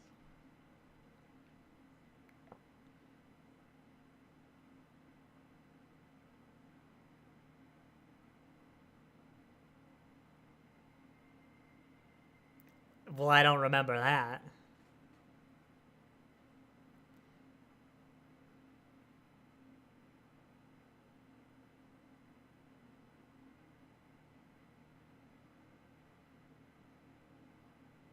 God, I hate that vein thing.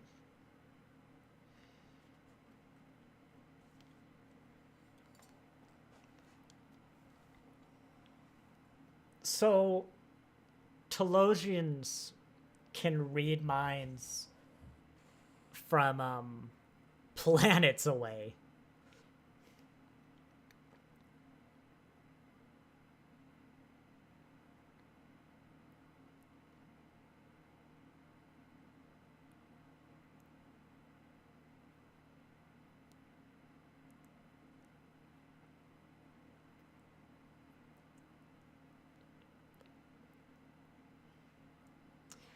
Option 2, could you bring a Telosian just with Pike, you know?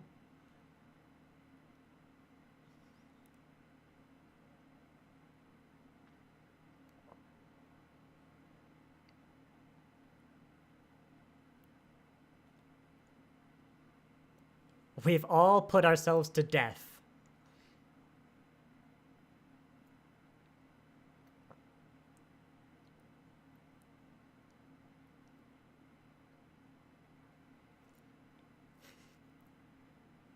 It's only like the third time he's stolen the Enterprise, and the second time he's done it for basically the same reason.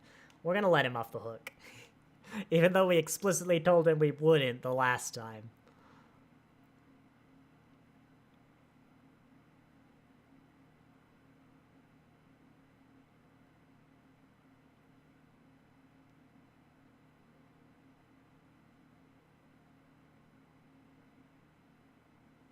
I hope that machine doesn't need, like, maintenance or charged or anything.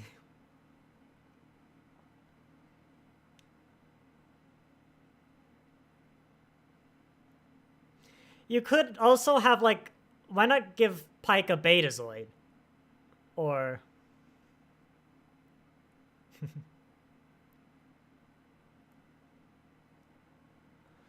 Oh, that's a point, actually, because we just passed, like, Galileo 7 recently, which in production order, he actually has having some quote-unquote emotional reactions. That was fast.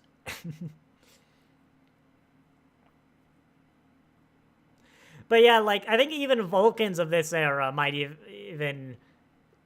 Some of them could read thoughts like that. Like, you could give Pike a Betazoid, and now suddenly he can communicate fully, which would really help. Like, I'd imagine that'd be a thing in the Star Trek universe, is essentially like a guide telepath is for someone who, for whatever reason, can't communicate. Like, you know, what that one guy in TNG who had like a chorus of people. You'd have like some of this is unfair because the franchise hasn't invented it yet, but yeah, I definitely see the problematic. I always saw the problematic natures of the episode. I feel in line with them a lot more. I don't think Strange New Worlds has really helped this episode so much, other than what I said at the beginning about kind of Pike's expression. It's... Yeah, I mean, it also, again, suffers because we can now just watch the cage, and so it's essentially a clip show, except it's not a clip, you're just watching the entire episode again. It's fine. It's if we ignore kind of the social issues, it's a pretty well structured. It's got a bunch of tense bits. It's you know, potentially got a lot of consequences for Spock. We've got a cliffhanger, which, you know, we just never get in the original series because of the episodic nature. Yeah, it's fine. But as I said, there's other stuff I want to do today. I gotta do today, so I'm just gonna wrap up. Head notes, I'll bring this up again. Next live stream is normal. Well, but for Doctor Who and the original series. On the 10th, the day after the next week's Star Trek live stream, is Daylight Savings Spring Forward. Even though God knows how many years it's been since we voted not to do this and the government said we don't have to do this and the federal government said we don't have to do this. I think now the president just has to sit down and sign a piece of paper. Like, I know the president is busy, but I swear, I wouldn't be the president, but if I did, if I ever was, like 5, 10, 15 minutes, the start of every day, I'd have them bring in like the stack of just things waiting my signature, and I'll just sign them. You know, like, just get through this backlog we've had for like many presidents. It's probably something from like the 80s that just needs to be signed. But anyway, as I said, that's Spring Forward, so my clocks will jump an hour ahead. So if you don't have daylight savings, the live stream on the 16th will, and for that matter, the 10th, will be an hour earlier than it usually is. And that will, of course, continue till fall. But the next one, we have Shore Leave, where we get to dislike Bones even more. But other than that, I remember it's kind of lighthearted. There's, like, rabbits and stuff. And then Gothos. Hey, there we go. Gothos is the first one affected by daylight savings, the Squire of Gothos. So, and then Arena? Oh, no, we are going to get Arena. What's the one that we're going to miss then? So, 1, 2, 3, 4 more TOS episodes. We will have Shore Leave, the Squire of Gothos, Arena, that is the Gorn, and the Alternative Factor, which is like the antimatter. You might remember it if you see it. It's not a particularly memorable episode. And then Discovery will come in for like 9 weeks or something, I think, before tomorrow is yesterday. But yeah, with that, I will say thank you all very much for watching.